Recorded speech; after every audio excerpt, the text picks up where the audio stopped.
The tournament formally starts when the Targaryens gather at Ashford Meadow in A Knight of the Seven Kingdoms Season 1, Episode 2.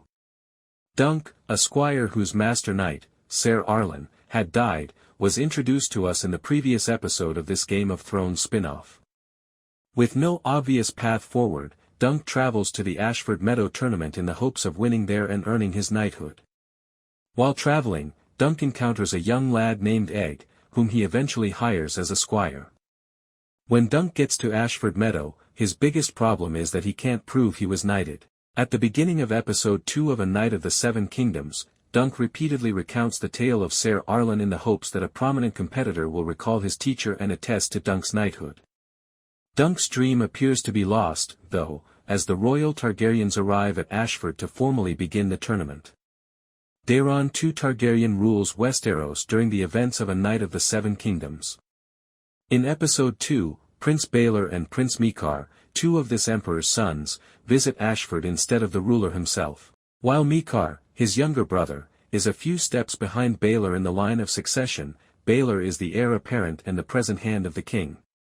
Dunc has an unpleasant encounter with Mikar's son, Prince Aerion, as he observes these Targaryen princes being greeted by Lord Ashford. Aerion is obviously a really horrible piece of work.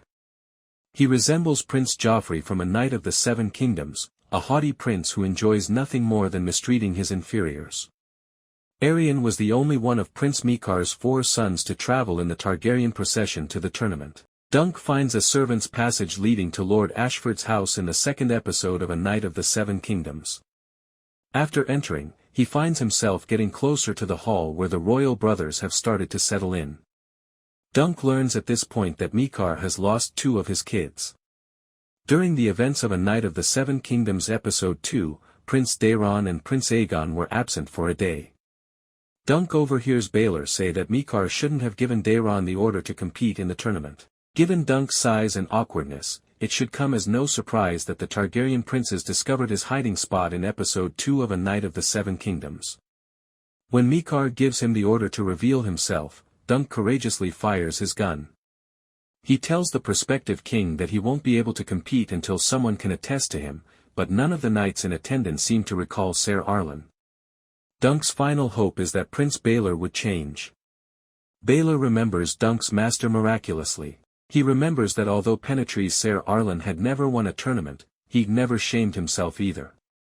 Naturally, the fact that Ser Arlen was a true knight did not establish Dunc's status as his squire. Naturally, the fact that Ser Arlen was a true knight did not establish Dunc's status as his squire. Baelor tests him, then. He asks Dunc what this opponent's real name was after claiming that Ser Arlen had unhorsed the Grey Lion in a previous tournament. After a while, Dunc is able to respond that Ser Daemon Lannister, the current Lord of Casterly Rock, is the Grey Lion. Baelor appears to be genuinely happy that Dunc is right.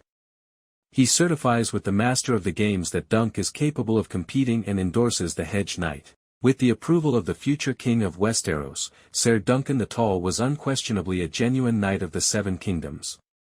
As Dunc departed from the Targaryen princes, Baelor pointed out that since only a member of Arlen's line could joust with his symbol, this newly acknowledged knight would need to have his shield repainted. This leads Dunc to Tessel Tutal, the Dornish girl he had seen in the puppet play earlier. Dunc requests that Tansel repaint his shield with a new symbol after she informs him that she is in charge of painting the puppets. Dunc develops the new design with Egg's assistance. Dunc wants an elm tree, similar to the one he and Egg camped under, to stand in the middle of his emblem against a sunset-colored background. There will be a shooting star above it. Dunc gives Tansel his shield and then goes to talk to Steely Pate, an armorer renowned for his superior work and straightforward craftsmanship. In A Knight of the Seven Kingdoms Episode 2, it is immediately evident that Dunc is unable to pay for Steely Pate's labor. But the armorer appears sympathetic to Dunc and takes Ser Arlen's old armor in exchange for a little sum of money. Dunc sells his cherished horse, Sweetfoot, to make up the difference, intending to repurchase her once he wins a championship. For Dunc, Episode 2 of A Knight of the Seven Kingdoms is quite the adventure. He sort of transforms into a real knight in this episode. He had no appropriate armor, no sigil, and no evidence of his knighthood before he reached Ashford. Given the backstory in Episode 1, it's actually possible that Ser Arlen never knighted Dunc in the first place. But during Episode 2, Ser Duncan the Tall wins Prince Baelor's favor and obtains his own weapons and symbol. Dunc reflects on Ser Arlen's past as he completes these tasks to become a true knight.